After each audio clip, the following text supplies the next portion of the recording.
Pessoal, boa tarde a todos.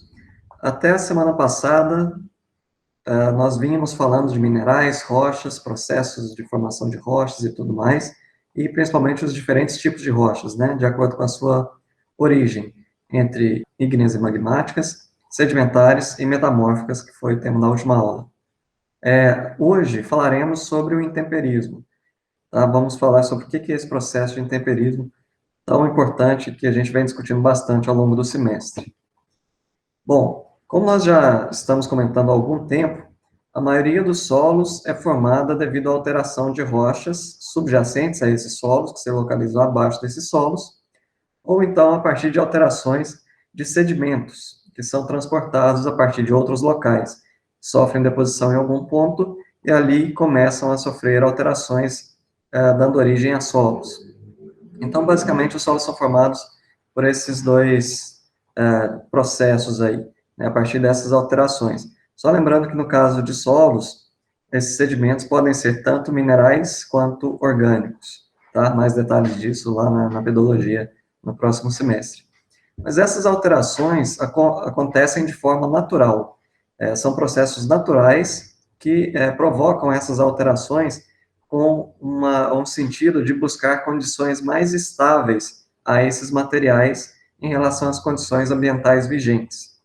Só um exemplo, imaginem uma rocha ígnea, então foi formada em uma condição de altas temperaturas, a partir do resfriamento de lava ou magma, e hoje, se essa rocha estiver exposta aqui na superfície, a condição ambiental é bem diferente da sua condição de formação.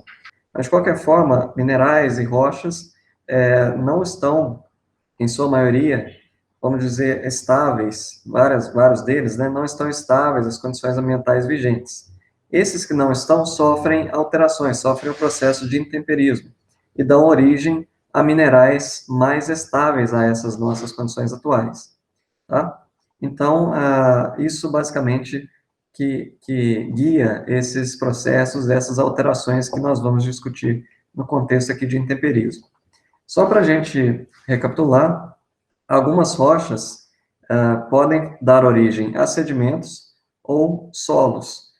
Tem uma diferença entre sedimentos e solos, que nós vamos discutir na próxima aula, com mais detalhes, mas rochas, então, podem dar origem a sedimentos ou a solos. A partir do intemperismo, essas alterações ocorrem. O que é o intemperismo, então? Qual é a definição de intemperismo? Intemperismo seria o conjunto de processos físicos, químicos e biológicos que provocam alterações físicas e químicas, tanto em rochas quanto em minerais, que estejam localizados na superfície terrestre ou próxima da superfície. Então, o intemperismo é um processo natural que ocorre mais à superfície terrestre. Minerais e rochas expostos, então, à superfície, ou bem próximos dela, que sofrem a ação do intemperismo. Tá? E essas alterações levam à formação de materiais em equilíbrio com as condições ambientais prevalecentes. Então, aqui tem algumas fotos, só para exemplificar. Uma rocha exposta à superfície terrestre, aqui na crosta, e sofrendo a ação do intemperismo por influência de micro-organismos que liberam substâncias e causam reações químicas ali, alterando minerais presentes nas rochas e originando outros minerais a partir dessas reações. E do lado direito, nessa outra foto, apenas um outro tipo de intemperismo que ocorre de acordo com a ruptura, com a quebra de materiais em tamanhos menores. E nós já vamos detalhar esses dois tipos aqui. Intemperismo vem da palavra intemperie, do latim, que significa rigor das variações das condições atmosféricas, climáticas e tudo mais, sendo também sinônimo de meteorização. Dependendo dos livros que vocês consultam, pode aparecer o termo meteorização como sinônimo de intemperismo. É um processo geológico, natural, exógeno, ou seja, só ocorre à superfície da Terra, como a gente estava comentando. Mas é um processo do ciclo geológico, é um processo natural. E esse processo, o intemperismo, é o primeiro passo para uma série de outros processos geológicos, geomorfológicos e biogeoquímicos. Ok? Esse processo é super importante para a gênese do solo. Então, partindo lá de rochas, rochas começam a sofrer intemperismo dão origem aos chamados saprólitos ou saprolitos. Sapro significa em decomposição, podre, lito, rocha. Então, uma rocha sã, a partir do intemperismo, se torna uma rocha podre, e daí se transforma em solo, dá origem a solos. Esse seria um caminho para a formação de solos, um caminho para essas ações do intemperismo, e o outro seria a formação de rochas sedimentares, né, a partir de uma rocha pré-existente, qualquer que seja ela, de qualquer tipo que seja, pode sofrer intemperismo, liberando sedimentos, e esses sedimentos podem sofrer aqueles processos de formação de rochas sedimentares, transporte, deposição, diagênese e litificação, dando origem a uma rocha sedimentar. Tá? Então, o intemperismo é atuante nesses processos. Aqui uma foto à esquerda, mostrando justamente uma rocha podre, um saprolito. A rocha sã, dura, já que está sofrendo a ação do intemperismo, deu origem a esse saprolito, é uma rocha podre, uma rocha facilmente quebrável. Nós conseguimos quebrar com a mão. E do lado direito, essa foto à direita, um solo pouco desenvolvido, pouco intemperizado ainda, bem raso, 45 centímetros mais ou menos ali de profundidade, até onde cavamos, e ali já tinha saprolito presente, né? Então, solo mesmo tinha em torno aqui de 30 centímetros dali para cima. E mesmo esse solo apresentando vários cascalhos aqui ao longo do perfil. Então, dando indício de ser um solo pouco intemperizado. Tem vários tipos de intemperismo, isso, basicamente, 2 ou 3, dependendo do livro que vocês consultam. Por exemplo, o primeiro deles é intemperismo físico, que nada mais é do que simplesmente a diminuição do tamanho das partículas. Então, a partir de uma rocha, essa rocha vai se quebrando com a ação do intemperismo, aqui vocês estão vendo ela partida em duas partes. À medida que essas partes vão se quebrando, formando partículas menores, isso é o intemperismo físico. Mas não há alteração da composição química e mineralógica dessa rocha, por exemplo. Só tem alteração do tamanho dessa rocha, desses materiais. Então, o material continua sendo o mesmo, os minerais presentes, composição química, são os mesmos, mas o tamanho diminui. Já o intemperismo químico é caracterizado por provocar alterações devido a reações químicas, realmente, né? Daí o seu nome. Aí sim, um mineral pode ser transformado em outro mineral, a partir de umas reações químicas que vamos comentar daqui a pouco. E ainda tem livros que consideram um terceiro tipo de intemperismo, que é o intemperismo biológico, que seria aquele que tem influência de organismos. Mas alguns livros não consideram isso porque, geralmente, o intemperismo biológico pode estar associado ao intemperismo físico e ao intemperismo químico. Por exemplo, intemperismo biológico, raízes de plantas crescendo em frestas de rochas vão proporcionar ruptura dessas rochas, por exemplo. Aí é o intemperismo físico, mas por ação também de organismos. E outro seria alguns organismos excretarem substâncias, ácidos, por exemplo, que vão provocar alterações químicas nos minerais, intemperismo químico. Então, seria o intemperismo biológico associado ao intemperismo químico. Por isso que o biológico está associado aos outros dois tipos de intemperismo.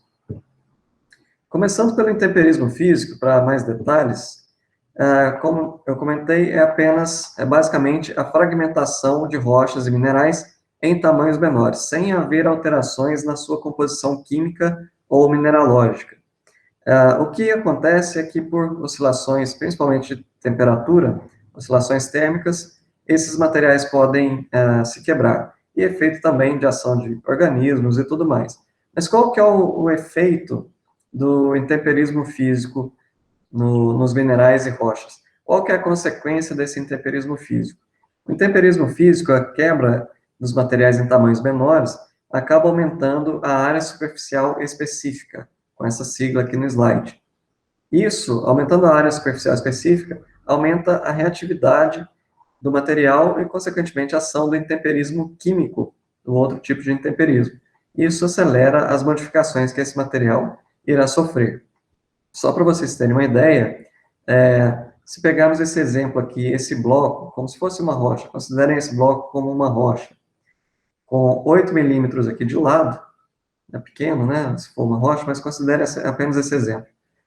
Esse material com 8 milímetros de lado, um cubo, cada face exposta ao intemperismo, lembrando, o intemperismo atua na superfície dos materiais. Né? Lembram de um gabbro que eu mostrei para vocês na aula sobre rochas ígneas? Que a parte externa do gabbro estava toda alterada, a cor já estava diferente, mais amarelada, alaranjada, como decorrência do intemperismo, e a parte interna dessa rocha, quando ela foi quebrada, mostrei para vocês, estava ainda bem escura, a cor típica, a cor natural do gabbro, porque dentro, na parte interna da rocha, o intemperismo não estava atuando, ele só atua na superfície. Então, aqui, considerando essa rocha como exemplo, esse bloco, cada face está sofrendo ação do intemperismo. Cada face aqui teria 64 milímetros quadrados de área, 8 vezes 8. Esse cubo tem 6 faces. 6 vezes 64, teríamos uma área superficial específica ali de 384 milímetros quadrados com a atuação do intemperismo. Agora, se esse material se quebrar, aí pela ação do intemperismo físico, mantém o mesmo material, ainda é o mesmo material, só está em tamanhos menores, por exemplo, quebrando esse cubo em vários outros cubos pequenos aqui, cada um deles tendo 2 milímetros de lado, nós teríamos o seguinte, cada face, 4 milímetros quadrados, cada cubo desses tem 6 faces, então 6 vezes 4, 24 milímetros quadrados de área superficial específica por cubo, e aqui nesse desenho nós temos 64 cubos. Esses 64 vezes 24, teríamos um total de 1.536 milímetros quadrados de área superficial específica com atuação do intemperismo. Então, principalmente temperismo químico, né?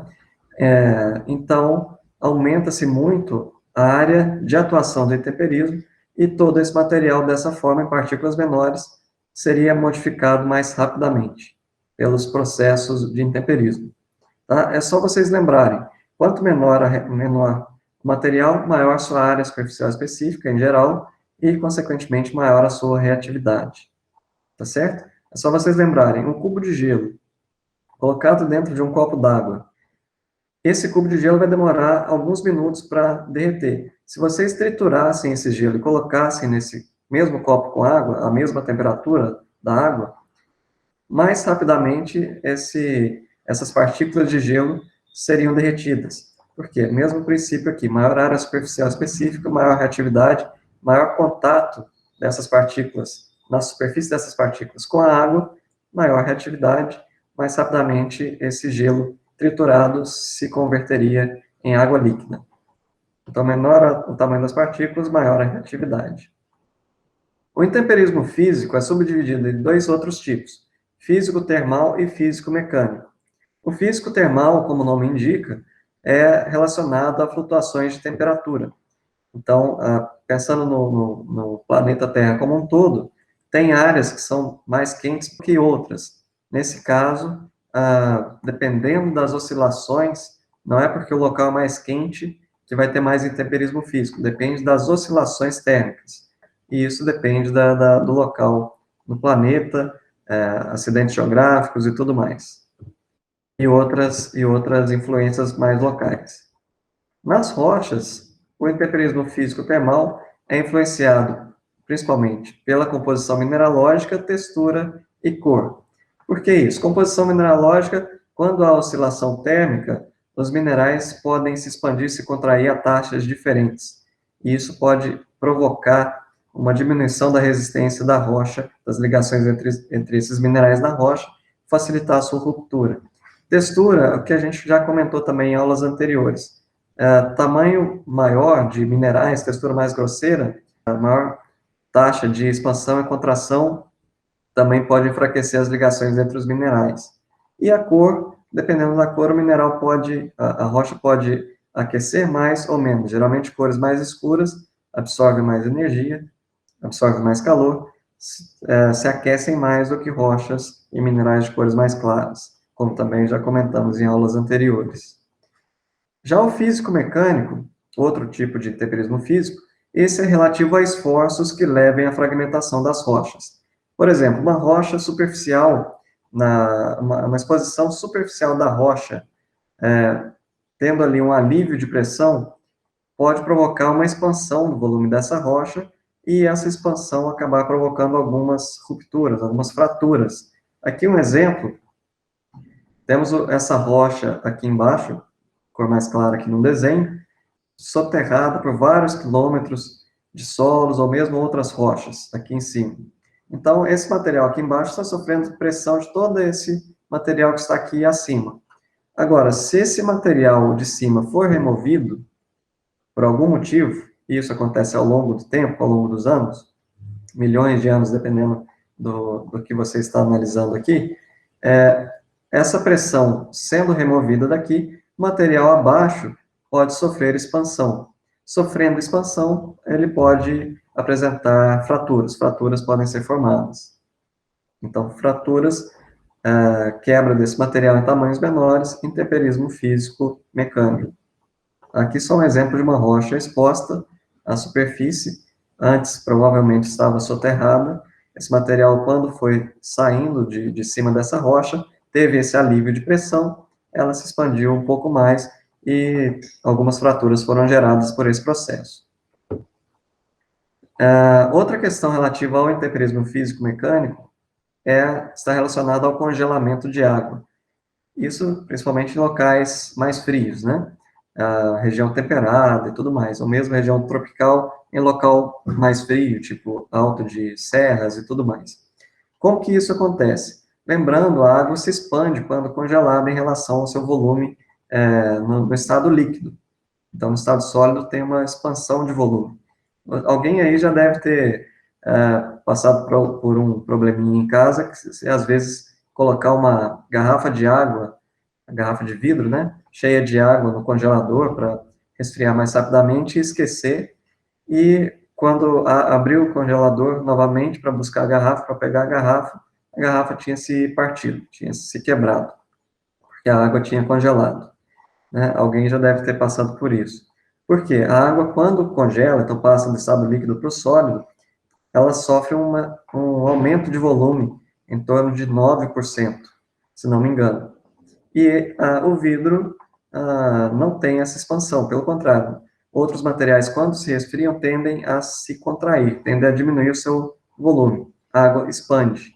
Então, por isso, causa a ruptura da garrafa de água, né, nesse exemplo, da garrafa de vidro nesse exemplo.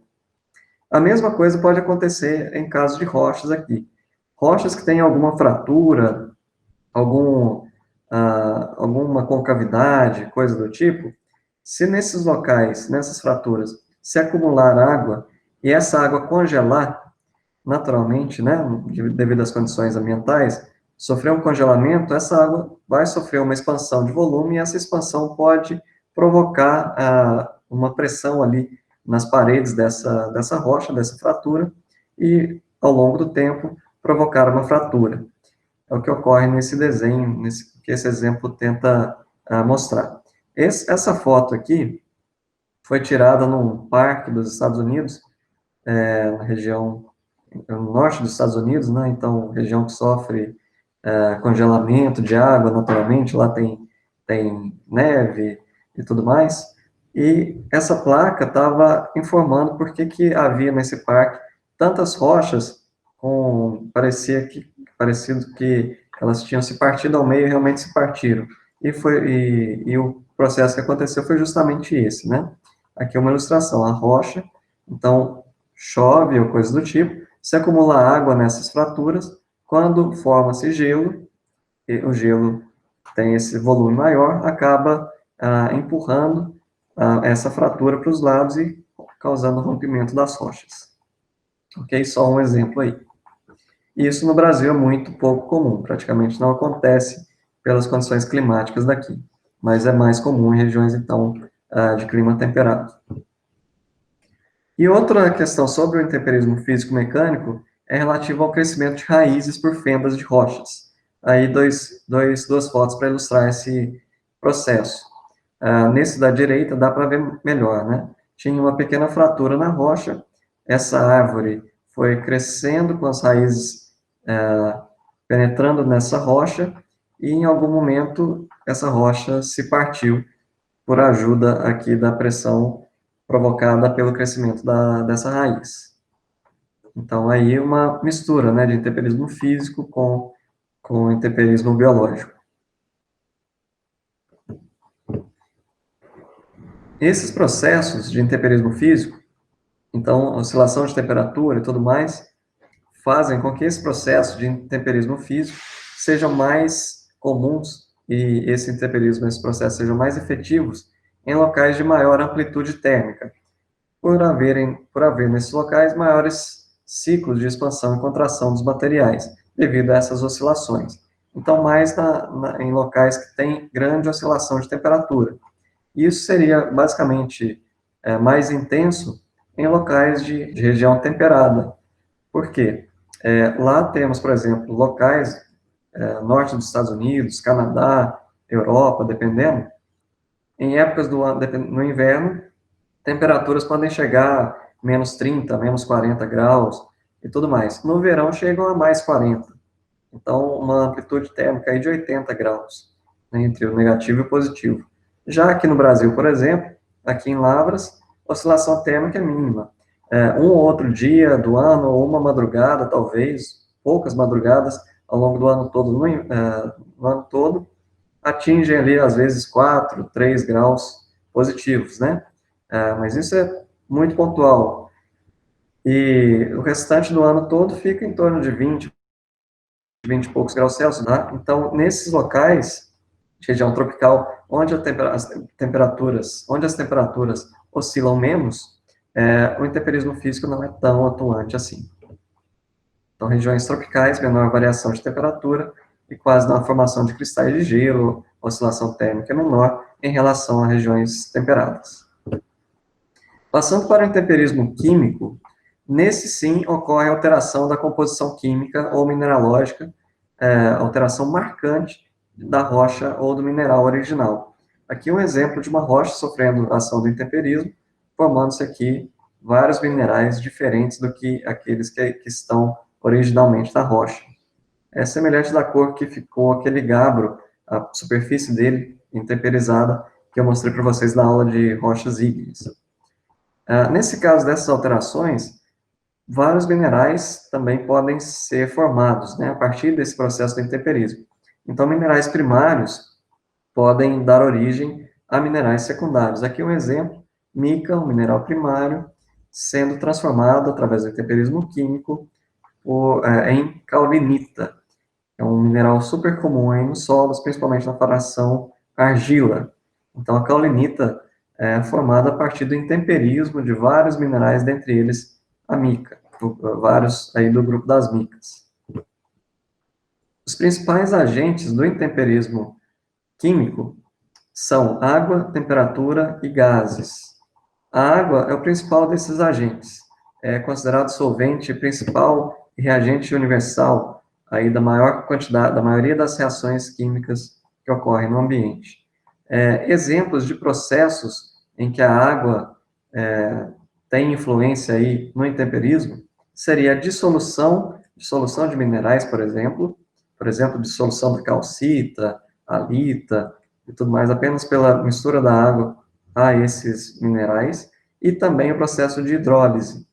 Hidrólise que ocorre devido à dissociação da molécula de água em H+, e OH-, e a atuação do H+, e OH- em várias reações químicas, tá? Então, esse é o principal processo, a hidrólise é o principal processo do intemperismo químico, mas tem outros também, oxidação e tudo mais, que a gente já vai comentar. Mas é bem importante a hidrólise. A temperatura, o segundo fator que influencia bastante o intemperismo químico, justamente pelo fato da temperatura influenciar a velocidade das reações químicas. Em geral, maiores temperaturas, mais rápidas as reações químicas, havendo um solvente ali presente, né? Principalmente no caso, a água. Maior temperatura também ocorre maior dissociação da molécula de água, aumentando a concentração de H+, e OH- no meio, intensificando a hidrólise. Aqui só um exemplo dessa dissociação. H2O se dissocia em H+, e OH-. E os gases, um terceiro fator que também tem grande influência no intemperismo químico, e ele atua de duas formas, basicamente. Primeiro caso, como exemplo aqui, se considerarmos o CO2 da atmosfera, gás carbônico, em contato com a água da chuva, por exemplo, pode provocar a formação de chuva levemente ácida. A chuva, naturalmente, é levemente ácida, né? Em contato aí com o CO2. pH em torno de 5,65. Aqui a reação CO2 mais H2O, ácido carbônico formado. A chuva levemente ácida. Mas a chuva ácida, propriamente dita, que causa mais danos aí, ela é formada através do contato da água com outros compostos, tipo SO2, SO3, NO2 e outros. Aí, como exemplo, aqui para a formação de chuva ácida, SO2 em contato com a água da chuva formaria ácido sulfúrico, um ácido forte. E aqui, NO2 mais H2O formaria HNO3, ácido nítrico, também um ácido forte. E aí, essa chuva ácida em contato com rochas e minerais, ácido em contato com esses materiais, podem acelerar o seu intemperismo, podem alterar os minerais presentes nessas rochas e com mais rapidez do que ocorreria em contato com ácido mais fraco, tipo H2CO3, acelerando o processo de intemperismo químico. Só como um exemplo do efeito da chuva ácida aí nesses materiais, em rochas aqui no exemplo, perceba que interessante nesse exemplo aqui, dessas fotos desse livro citado aqui embaixo. Primeiro, são duas lápides, né, em algum cemitério, provavelmente dos Estados Unidos. Aqui uma lápide em ardósia, e embaixo uma lápide em mármore. Ardósia e mármore. Lembrando, duas rochas metamórficas, né, mas com minerais bem diferentes. No caso aqui da ardósia, essa lápide está marcada aqui nela mesma, que a pessoa aqui enterrada morreu em 3 de julho de 1798, que está marcado aqui nessa lápide. E na de mármore, nem dá para ler, mas o livro reporta que ela foi colocada nesse local em 1875, 77 anos após essa primeira aqui em ardósia. E percebam o tanto que essa rocha de baixo, esse mármore, já foi alterado pelo intemperismo. A suscetibilidade do intemperismo ao intemperismo do mármore é bem maior que da ardósia, né? Só que um exemplo da ação do intemperismo, principalmente químico, nessas duas rochas aqui. Lembrando, mármore, composto basicamente por calcita, que sofre reações facilmente com ácidos. A gente fez um teste do calcário, né, em contato com HCl, dando aquela efervescência, uma reação com ácido, só para ilustrar. A mesma coisa aconteceria aqui com mármore, em contato com substâncias ácidas, justamente pelo mármore ser composto basicamente por calcita também.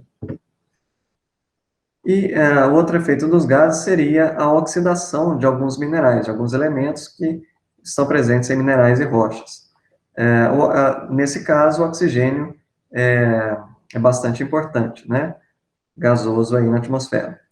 Então, segundo o oxigênio é o segundo elemento mais eletronegativo, então ele precisa de elétrons para completar a sua valência.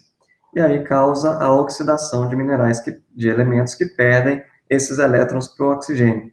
E esses elementos presentes em alguns minerais sofrem alteração e, consequentemente, diminui a resistência do mineral ao intemperismo.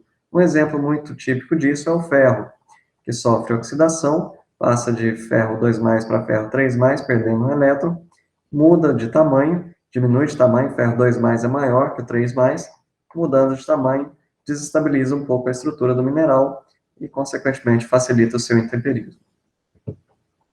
O intemperismo químico é mais ativo, ao contrário do físico, em regiões com clima quente e úmido. Justamente, calor e umidade tendem a acelerar reações químicas. Então, nas regiões tropicais, o intemperismo químico é mais ativo, mais atuante do que em regiões temperadas. Aqui só um exemplo para vocês, né, da temperatura média global, região tropical, temperaturas em média maiores, e aqui mesmo a região tropical tem locais que não são tão úmidos, né? Quanto mais verde aqui, maior a umidade relativa anual, nesse caso, média anual. Então, Brasil, Amazônia, aqui, por exemplo, né? Esse bioma bem verde mesmo, é quente e úmido praticamente o ano todo. Já aqui, essa grande faixa na África, o deserto do Saara. Então, pega ainda parte aqui da região tropical, mas menos úmida. Então, região menos úmida aqui. Outra parte aqui no centro da África, quente e úmido também. E assim por diante. Agora, tem locais também úmidos, mas com menor temperatura, né? Tipo aqui no norte da América do Norte, Canadá principalmente.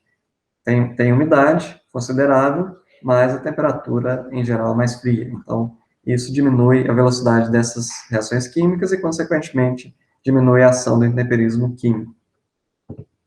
Passando para o intemperismo biológico, como nós comentamos, nesse caso tem participação de organismos vivos nessas reações, nessas alterações, exemplos vegetais, animais, fungos, bactérias, etc. Podem ser alterações físicas ou químicas com a ajuda desses organismos. Exemplo, penetração de raízes em rochas, em fraturas de rochas, respiração de organismos liberando CO2, pode reduzir o pH do meio, e reduzindo o pH, aumenta a acidez, aumentando a acidez, aumentam algumas reações químicas e alterações de minerais, intemperismo químico.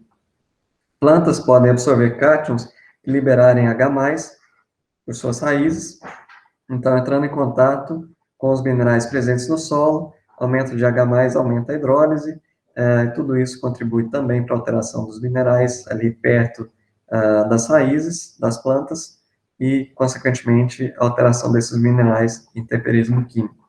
Líquens podem liberar agentes quelantes. Líquens, lembrando, são associações entre algas e fungos, então é uma simbiose, e os líquens acabam liberando agentes quelantes que podem provocar também alterações nesses minerais em contato com eles. Aqui um exemplo de líquen nessa rocha, né?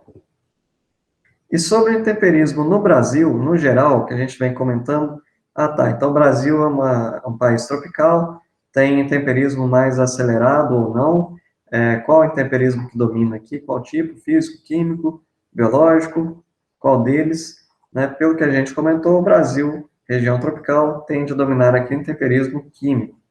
Umidade e calor dominam as condições aqui do país. Só que o Brasil, nem todo ele é quente e úmido. Tem variações regionais. E aí, por isso que nós vamos falar um pouquinho sobre como é o intemperismo aqui no Brasil e qual que é a relação disso com os solos nos diferentes locais do país. Se a gente pegar esses gráficos aqui, esse gráfico à esquerda e esse mapa à direita, primeiro, começando pelo gráfico, só para a gente entender um pouco mais como que é a intensidade do intemperismo de acordo com as condições climáticas. Se a gente considerar aqui locais, então vamos lá, precipitação média anual no eixo X, temperatura no eixo Y. Se a gente considerar locais com baixa precipitação, sejam eles locais frios ou locais mais quentes, sempre o intemperismo nesses locais tende a ser muito fraco.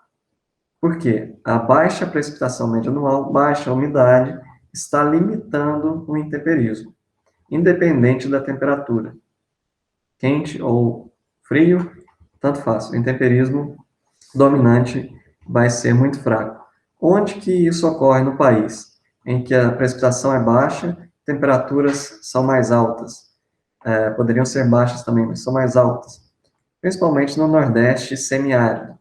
Parte do Nordeste, lá no semiárido, tem menores precipitações, menor quantidade de precipitações, de chuvas. Ok? Nesses casos, os solos nesses locais tendem a ser menos intemperizados. Aqui, então, pensando em solos. Os solos nesses locais tendem a ser menos intemperizados. Só uma coisa para recordar, a gente já vem falando, mas sempre bom frisar. Os solos são formados por, basicamente, minerais, e tem uma fração ainda orgânica, certo? Mas grande parte dos solos existentes são formados por minerais, estão lembrados disso, né? Tem solos também formados basicamente por material orgânico, mas grande parte dos solos aqui do Brasil são formados por minerais. Temos esses solos também dominantemente orgânicos, mas o que dominam são solos formados basicamente por minerais. Então, os solos no semiárido nordestino geralmente tendem a ser menos intemperizados justamente por essas condições. Tá? Aqui a gente está considerando os outros fatores como constantes, pensando apenas na ação do clima como fator de formação do solo. Semana que vem vamos falar sobre os fatores de formação do solo, e dá para fazer mais relações ainda do que essas aqui. Mas, isolando apenas o clima, independente do material de origem desses solos e tudo mais, em locais com clima seco, né, menores precipitações, independente da temperatura, aqui no caso mais quente, intemperismo é muito fraco. Então, os solos nesses locais tendem a ser menos intemperizados. O que isso quer dizer? Minerais 2:1, maior fertilidade, menor profundidade, tudo isso podem ser características, podem ser atributos dos solos desses locais. Tendem a ser, né? Menores teores de argila, maiores teores de silt e areia, e assim por diante. Se a gente aumentar um pouquinho a média anual de precipitação, e tendo temperaturas mais baixas, nós temos uma condição de intemperismo fraco. Antes era muito fraco, agora já passa a fraco. E isso domina regiões mais frias do país e que tem considerável quantidade de chuva. Isso ocorre nas regiões sul, praticamente, e no sudeste, principalmente em locais mais altos, né? Serras e tudo mais, em que a temperatura tende a ser um pouco mais fria e chove bem. E aí os solos são um pouco mais intemperizados do que aqueles que ocorrem em locais com intemperismo mais fraco. Já se aumentarmos um pouco mais a temperatura, já aumentamos a precipitação, agora aumentando a temperatura média anual, passamos ao intemperismo moderado, que domina principalmente ali aqui na região sudeste, sul e parte do centro-oeste.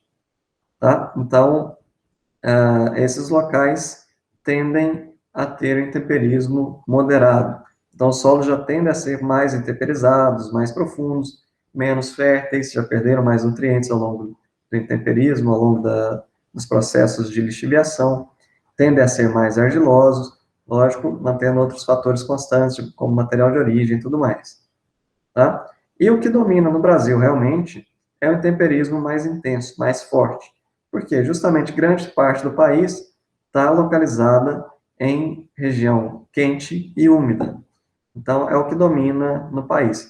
Então, nesses locais, solos tendem a ser bem mais intemperizados, mais profundos, tendem a ter mais argila, menor CTC, capacidade de troca de cátions, menor quantidade de nutrientes, tendem a ser mais ácidos, tudo mais, uma série de características que os solos desenvolvem à medida que o intemperismo e a lixiviação avançam, tá certo? Então, o que domina no país são solos muito intemperizados. Claro que ainda tem variações mais localizadas do que essas aqui. Nada impede de termos solos pouco intemperizados numa certa região não demonstrada nesse mapa. Mas aqui estamos isolando apenas o fator clima. Tá? Tem solos menos intemperizados, por exemplo, no Acre, mas lá pelo processo mais recente de deposição de sedimentos provenientes dos Andes, que formam solos ali ainda menos intemperizados, embora o Acre esteja numa região onde a ação do intemperismo é intensa, tá certo? Então tem essas outras variações ainda, mas considerando apenas o clima, aqui, como fator do intemperismo, o intemperismo no Brasil teria mais ou menos essa distribuição, essa classificação ao longo do território. E para finalizar, algumas relações, então, do intemperismo, da intensidade do intemperismo com atributos dos solos, atributos diversos. Temos aqui várias fotos de solos, desde pouco intemperizados, menos intemperizados, até muito intemperizados, em diferentes locais do país. Por exemplo, quanto maior a intensidade do intemperismo, quanto maior o grau de intemperismo dos solos, maior tende a ser a formação de óxidos. Quanto mais o solo é intemperizado, mais óxidos geralmente são formados ao longo desse processo de intemperismo. Lembrando, óxidos são um grupo de minerais, tá certo? Tem como ânion o oxigênio. Exemplos, hematita, aí incluindo óxidos como hidróxidos e oxidróxidos também. Hematita, guetita, gibsita são exemplos de minerais presentes nos solos, principalmente nesses solos mais intemperizados. Em contrapartida, quanto mais intemperizados os solos, menor quantidade de minerais primários. Lembrando lá, olivinas, piroxênios, anfibólios, feldspatos, micas e tudo mais. O único que permanece aí em maior quantidade, principalmente na fração areia de minerais primários, é justamente o quartzo, como a gente já comentou, pela sua resistência ao intemperismo, quando nesse tamanho areia. Quanto mais intemperizado o solo, menor tende a ser sua capacidade de troca de cátions. Nós vamos detalhar nas próximas aulas o que é esse fator, o que é esse atributo do solo. Quanto mais intemperizado, maior quantidade de argilas de baixa atividade. Estão lembrados de argilas 1 para 1, 2 para 1, e ainda temos óxidos e caulinita, argila 1 para 1, ou outras argilas 1 para 1 também, filosilicatos. Então, filosilicatos 1 para 1 e óxidos são argilas, em tamanho argila, são minerais de baixa atividade. Tem argilas, filosilicatos também, de 2 para 1, que tem maior atividade. Exemplos, esmectita, vermiculita, são alguns exemplos dessas argilas. Aqui nós temos dominância de argilas de baixa atividade, são basicamente caulinita e óxidos. Nesses solos também mais intemperizados, menores teores de areia e silt são esperados, e maiores teores de argila, justamente pelo processo do intemperismo. Esses minerais podem se quebrar de tamanho areia e silt até estarem presentes no tamanho argila, ou então sofrerem ação de intemperismo químico, poderem sofrer hidrólise, dissolução, então depois se precipitarem novamente como minerais no tamanho argila, outros minerais do tamanho argila. Quanto mais temperizado, geralmente mais argila temos nos solos, mantendo outros fatores constantes, material de origem e tudo mais. Geralmente, quanto mais temperizado o solo, mais ácido ele é, então menor o seu pH. Maior intemperismo, maior profundidade do solo, justamente por mais tempo estar ali aquela rocha, aquele material original, sofrendo a ação do intemperismo e formando solos mais profundos. Menor concentração de bases e menor fertilidade nesses solos mais intemperizados também. Através da lixiviação, o processo de infiltração de água no solo, remoção de elementos químicos, de nutrientes dele, à medida que a água se infiltra, à medida que a água percola no perfil, essas bases, como cálcio, magnésio, potássio e sódio, são removidas. Esses são nutrientes, o sódio não, mas os 3 primeiros são nutrientes, então eles são removidos do solo por esse processo de lixiviação e, consequentemente, diminuem a fertilidade. Menor concentração de sílica também, como nós comentamos numa aula sobre minerais, à medida que o intemperismo avança, minerais filosilicatos passam de 2 para 1 para 1 para 1, não é isso? Nesse processo, eles perdem uma camada de tetraedros de silício, uma lâmina de tetraedros de silício. E esse silício também é removido do solo, né? Eles perdem justamente por esse processo. Quanto mais temperizados os solos, maior é a sua absorção de ânions, principalmente fosfato e nitrato, principalmente fosfato aqui no país, que é uma questão que a gente já comentou também sobre minerais. Por isso, a adubação fosfatada nesses solos mais intemperizados é essencial, mas correção do solo com calcário aumenta muito a eficiência desse processo, né, quando feito anteriormente, né? Então, primeiro se corrige o pH do solo a partir da aplicação de calcário e, em seguida, é feita a aplicação de fertilizantes fosfatados. Mais detalhes também disso lá na pedologia, lá na fertilidade. Maior a lixiviação, como a gente acabou de comentar, e maior quantidade de quartzo na fração areia, porque os outros minerais menos resistentes ao intemperismo já sofreram intemperismo ao longo desse tempo, e o que permanece basicamente na fração areia são aqueles mais resistentes, quartzo e também moscovita, mas com dominância de quartzo aqui nos solos brasileiros. Tá certo? Então, basicamente, aqui são vários atributos que a gente discutiu bem rapidamente, bem sucintamente, mais detalhes nas outras disciplinas que vocês vão ter sobre cada um deles, mas é mais para mostrar essa ligação que tem entre, então, rochas, minerais, intemperismo e os solos formados. Nós podemos ter dois solos ou mais solos formados a partir da mesma rocha de origem, dependendo da intensidade do intemperismo. Então, se lembre disso, o grau de intemperismo, a intensidade do intemperismo, causa também diferenciações entre solos, mesmo que os solos sejam formados a partir de uma mesma rocha de origem. O grau de intemperismo interfere bastante em vários atributos. Textura, que seria aí teores de areia, silto de argila, pH, quantidade de nutrientes, profundidade, estrutura, que nós vamos comentar de acordo com a ação de mineralogia e tudo mais. Então, vários atributos são alterados nos solos de acordo com o intemperismo, de acordo com a intensidade do intemperismo. Tá certo? Alguma pergunta? Pessoal, só lembrando que essa aula, essas relações e tudo são bem importantes, tá? Aqui a gente já está fazendo a ligação da introdução à ciência do solo, minerais, rochas, intemperismo, com vários atributos de solos, que são importantes em diversos setores aí da ciência do solo.